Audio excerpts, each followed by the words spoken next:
Martxoaren 14ean Irunetik abiatu zen korritaren 23. edizioa, eta 24ean Baionan amaitu da. Bitartean Euskal Herri osoko lekuetatik igaroko da festari doan.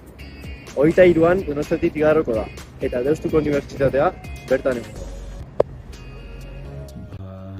Claro, horretik ere egongo ziren, baina ni hemen nagoenetik, hau izango dela 5. aldia edo, 10 bat urte.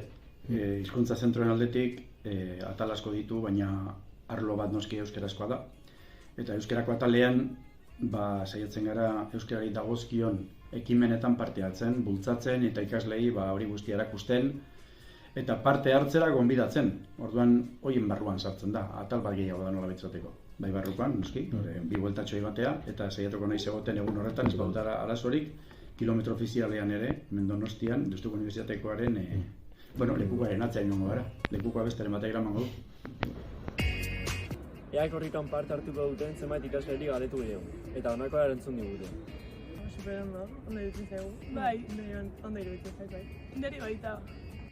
Gu euskaldun egea eta iruditzen zaigu euskaraz ikastea eta euskara erabiltzea gure bizi egunerokon garrantzitsu dela da horregatik. Animatu zaitezte! Bueno. Bai, ez dakigu. Nia parte hartu dut.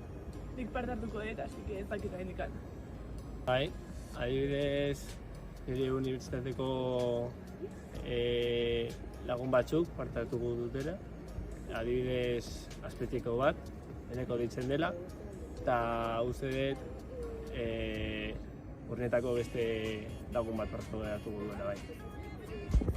Ikasle eta irakasle hauek bertan egongo dira. Animatu zaitezte.